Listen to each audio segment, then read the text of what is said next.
പയ്യൻ മിടുക്കനാ. ആരോട് ചോദിച്ചാലും നല്ലതല്ലാതെ ഒന്നും അയാളെ കുറിച്ച് പറയുന്നില്ല. പക്ഷെ സ്വാമി, കോളിയോടന്മാരുടെ ഇന്നത്തെ സ്ഥിതി എന്താ? ശേഖരൻ മുതലാളി തന്നെ പറഞ്ഞു, പൊളിഞ്ഞ കപ്പൽ.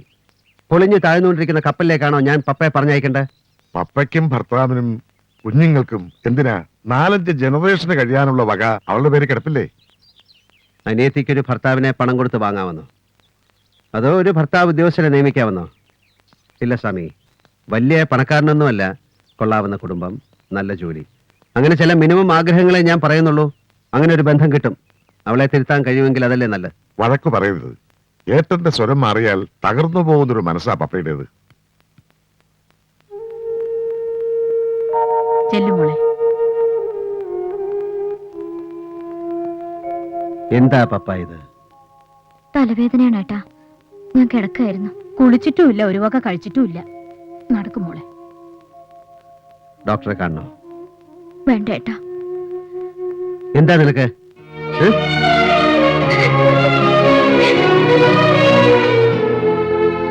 ഇത് എനിക്ക് സഹിക്കാൻ പറ്റില്ല സ്വാമി. അവളുടെ കണ്ണീര് കണ്ടാൽ, അവളെ കരയിച്ചിട്ട് പിന്നെ എന്താ നേടി കൊടുത്തിട്ടെന്താ? സേതു, എനിക്ക് ആ പയ്യനെ, നന്ദനെ ഒന്ന് കാണണം.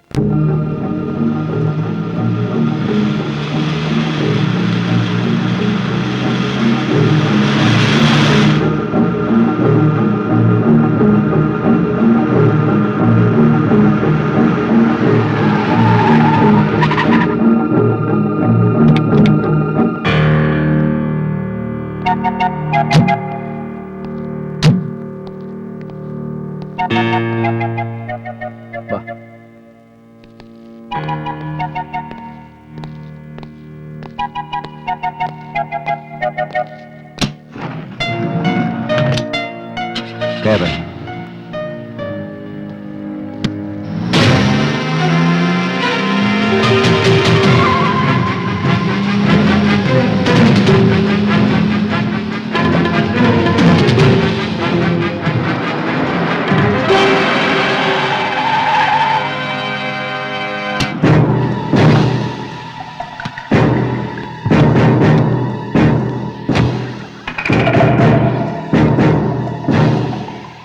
വാ.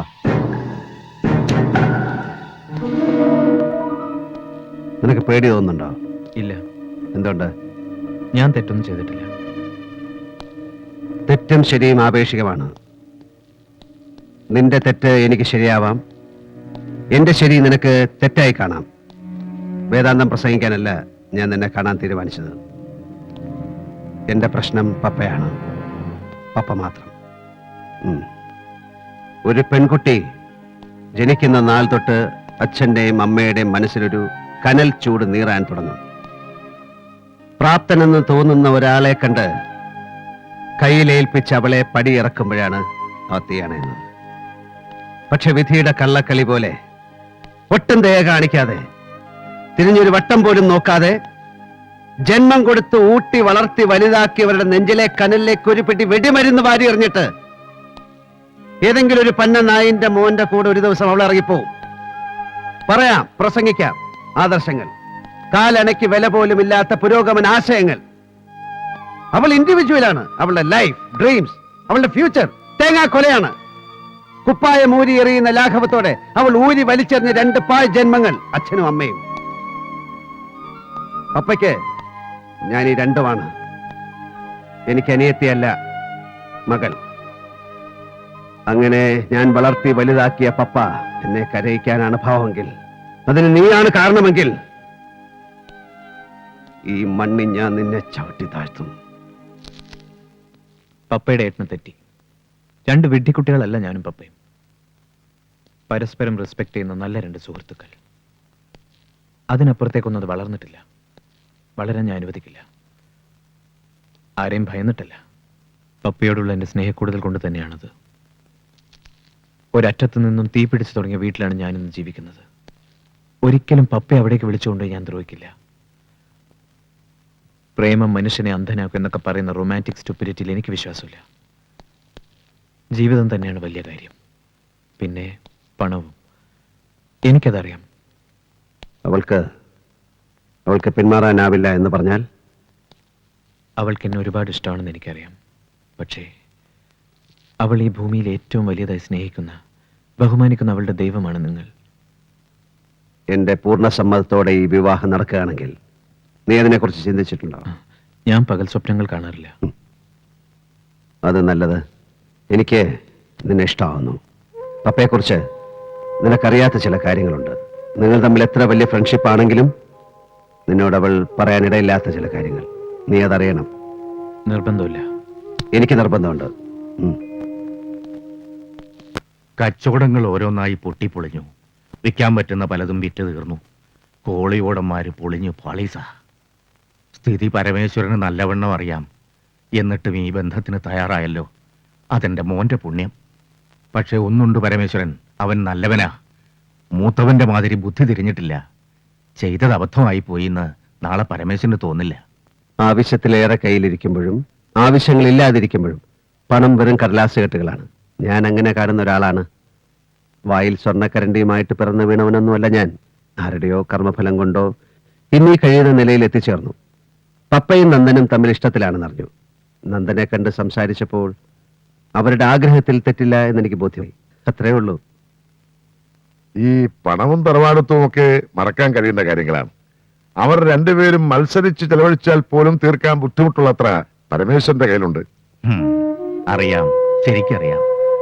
പക്ഷെ അവനൊരു ജോലി ഉണ്ടാവുക, അതിൽ നിന്ന് 10 രൂപ അവൻ സമ്പാദിക്കുക, എന്നിട്ട് ഭാര്യയെ പോറ്റുക. എന്റേത് ഒരു പഴയ മനസ്സാ. അങ്ങനൊരു സാഹചര്യം ഇന്നില്ലല്ലോ എന്നുള്ള മനപ്രയാസമുണ്ട്. ആകെയുള്ള വഴി ആ ഹോട്ടൽ തുറക്കാൻ പറ്റിയാൽ അവനത് നോക്കി നടത്തായിരുന്നു. പക്ഷെ എന്താ ചെയ്യാ? ഈ ലേബർ പ്രോബ്ലംസ് യൂണിയൻ ലീഡേഴ്സിനെ പിടിച്ച് നേരെയാക്കിയെടുത്തൂടെ? അതുകൊണ്ടും കാര്യമില്ലല്ലോ. അതിന്റെ ഡോക്യുമെന്റ്സ് മുഴുവൻ പാടൂക്കാരൻ കുഞ്ഞിപ്പാലുവിന്റെ കയ്യിലല്ലേ. പലിശയും പലിശയ്ക്ക് ചേർന്ന് എത്ര ലക്ഷങ്ങളായി എന്ന് എനിക്കറിയില്ല. കുഞ്ഞിപ്പാലു കണ്ണി ചോരയില്ലാത്തവനാ. ഒരു കോംപ്രമൈസിനും നിൽക്കില്ല. അയാൾക്കത് സ്വന്തമാക്കണം. അയാൾ ഈ പട്ടണം ഒരറ്റം മുതൽ വിഴുങ്ങിക്കൊണ്ടിരിക്കുകയല്ലേ. അല്ല, ലേബർ പ്രോബ്ലംസ് കുഴപ്പമില്ല. യൂണിയൻ നേതാക്കൾ വിപ്ലവം പറയും, നമ്മൾ നോട്ട് കെട്ടുകളുടെ കണക്ക് പറയും. അതൊരു പോയിന്റിൽ ധാരണയിലെത്തും. പിന്നെ കുഞ്ഞിപ്പാലു നമുക്കയാലൊന്ന് കാണണമല്ലോ സ്വാമി. അത് ഞാൻ ഇതിലേ കേട്ടു, ഇതിലേ വിട്ടു. പോട്ടെ പോട്ടെ പോട്ടെ, നടക്കില്ല പരമേശ്വര, നടക്കില്ല. കോളിയോടന്മാരുടെ ഹോട്ടൽ തുറക്കണമെങ്കിൽ കുഞ്ഞിപ്പാല് വിചാരിക്കണം, പക്ഷെ വിചാരിക്കില്ല. ആ ഡോക്യുമെന്റ്സ് തിരിച്ചു കൊടുത്താൽ നിങ്ങൾക്ക് കിട്ടാനുള്ളതിൽ ഒരു ഇൻസ്റ്റാൾമെന്റ് പണം വാങ്ങിയ ശേഷം മാത്രം മതി. അവരത് തുറക്കും. പിന്നെ 4 or 5 തവണകളായിട്ട് അവരാ പണം തിരിച്ചടയ്ക്കും. വേണ്ട, 4-5 തവണ വേണ്ട, ഒറ്റ പേയ്മെന്റിനുണ്ടോന്ന് ചോദിക്കേ. കിട്ടാനുള്ളത് കഴിച്ച് ഒരു വിലയിട്ട് ഞാൻ അങ്ങോട്ട് കൊടുക്കാം. നിങ്ങളൊന്ന് ആലോചിക്കേ. ഞാൻ നാളെ വരാം. ഇനി ഈ കാര്യം ഞാൻ ആലോചിക്കണില്ല. ആലോചിച്ച കാശ് കിട്ടുന്ന എന്തൊക്കെ കാര്യങ്ങൾ ഈ ലോകത്തുണ്ട് പരമേശ്വര. ഞങ്ങള് നാളെ വരാം. വേണ്ട, ഞാൻ നാളെ ഫ്ലൈറ്റിന് മദ്രാസിൽ പോകും. ഫ്ലൈറ്റിന് നാളെ മദ്രാസ് എത്തിയ പിന്നെ ഞാൻ ഫ്ലൈറ്റിന് ചിലപ്പോ ബോംബെക്ക് പോകും, അല്ലെങ്കിൽ ഫ്ലൈറ്റിൽ ഞാൻ മാംഗ്ലൂർക്ക് പോകും, ഇല്ലെങ്കിൽ മറ്റന്നാൾ ഫ്ലൈറ്റിന് ഞാൻ ഇങ്ങോട്ട് വരും. എന്ന് വെച്ച് മറ്റന്നാൾ ഇങ്ങോട്ട് വരണ്ട. വരാം. നമുക്കിരുന്ന് ചില കഥകളൊക്കെ പറഞ്ഞ് കാശ് വെച്ച് ചീട്ട് കളിച്ച് 2 എണ്ണം ഇങ്ങനെ പൂശി ചില ചുറ്റിക്കളികളൊക്കെ പ്ലാൻ ചെയ്ത്, ചുറ്റിക്കളി നടന്നില്ലെങ്കിൽ വേണ്ട, നമുക്ക് വെറുതെ പ്ലാൻ ചെയ്യാലോ. പക്ഷെ പരമേശ്വരൻ ഒരു കമ്പനിക്ക് പറ്റിയ പാർട്ടി അല്ല. ഈ വെള്ളമുണ്ടും ഷർട്ടും ഒക്കെ ഇട്ട് ഇങ്ങനെ എന്ത് വരട്ടെ. പരമേശ്വരൻ പോവാണോ? അതെ, കുഞ്ഞിപ്പാലുവിന് കമ്പനിക്ക് പറ്റിയ ആളാണ് ഞാൻ എന്ന് എനിക്ക് തോന്നുന്ന കാലത്ത് ഞാൻ വരാം. ഓക്കേ.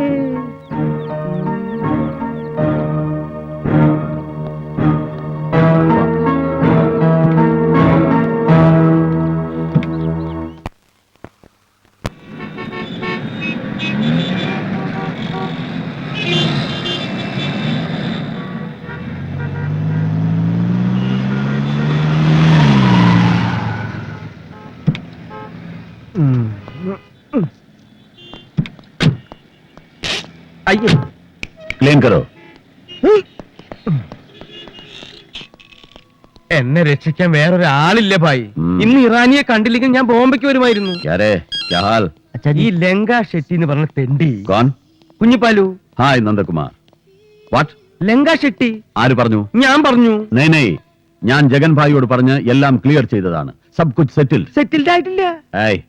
ഞാൻ Madras. Anyway I am coming. Okay ഇൻഷാല്ലാ. ചില്ലറ കോളാണെങ്കിലും ഞാൻ വിട്ടുകളയും. ഇത് എന്റെ ഇറാനി 25 കിലോ ഗോൾഡാ. ഗോൾഡിന് പഴയ ഗുണമൊന്നുമില്ല, എന്നാലും இரானி ஐயா இருக்கா? சரி ஒண்ணு பண்ணு, திருப்பி கூப்பிட சொல்லு. ഇങ്ങോട്ട് വരാൻ പറ. இரானி இரானி தெரியுமா அவருக்கு? ഇറാനി ഞാൻ ഈ പറഞ്ഞതൊന്നും ഇറാനിക്ക് മനസ്സിലായില്ല എന്ന് തോന്നുന്നു. താനിങ്ങനെ കപ്പ കപ്പാന്ന് പറഞ്ഞുകൊണ്ടിരിക്കണ്ട, എനിക്ക് കാര്യം മനസ്സിലായി. എടോ, ഇന്ന് ഇന്ത്യയിൽ നമ്പർ 2 ബിസിനസ് ചെയ്യുന്ന ടോപ്പ് പാർട്ടീസിനെയാണ് താൻ ഇവിടെ കാണാൻ പോകുന്നത്. അതിൽ ഞാൻ തന്നെ പരിചയപ്പെടുത്തുന്ന ആളിന് മാത്രമേ ഇക്കാര്യത്തിൽ തന്നെ സഹായിക്കാൻ പറ്റൂ. പിന്നെ ആ മനുഷ്യനോട് സംസാരിക്കുമ്പോൾ സൂക്ഷിക്കണം, നല്ല റെസ്പെക്ട് വേണം.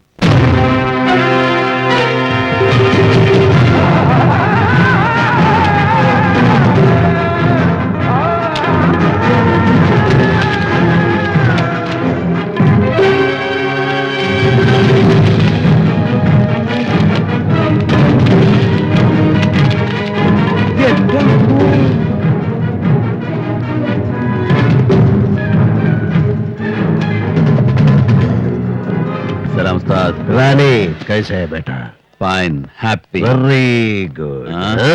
പരമേശ്വരൻ, പരമേശ്വര, അല്ല ഇത് എന്ത് വേഷം? ആളാകെ മാറിയില്ലോ. എപ്പ എത്തി മദ്രാസില്? പറഞ്ഞില്ലല്ലോ. അല്ലെങ്കിൽ നമുക്ക് ഒരുമിച്ച് ഫ്ലൈറ്റ് വരാമായിരുന്നു. ഈ മംഗോളിയൻ മുഖമുള്ള കുള്ളൻ? കുഞ്ഞിപ്പാലു, സ്വർണ്ണ കച്ചവടക്കാരൻ കുഞ്ഞിപ്പാലു. എടോ, ഏത് പരമേശ്വരൻ? തന്നോട് ഞാൻ പറഞ്ഞതല്ലേ സംസാരിക്കുമ്പോൾ സൂക്ഷിക്കണം, നല്ല റെസ്പെക്ട് വേണമെന്നൊക്കെ. പോടോ. സോറി ഉസ്താദ്, ഗോൾഡ് ബിസിനസ് ചെയ്യുന്ന ഒരു കിഴങ്ങനാ. സോറി, എന്റെ നാട്ടിൽ ഇതുപോലെ ഒരാളുണ്ട്. അയാളാണെന്ന് കരുതി പറ്റിയതാ. പുള്ളി വൈറ്റ് ആൻഡ് വൈറ്റാ, നല്ല ആളാ, ഡീസന്റാ. എന്താ പേര് പറഞ്ഞേ? ഉസ്താദ്. ഉസ്താദെ, അയാൾ കുഞ്ഞിപ്പാലു. What bloody കഞ്ഞിപ്പാലു.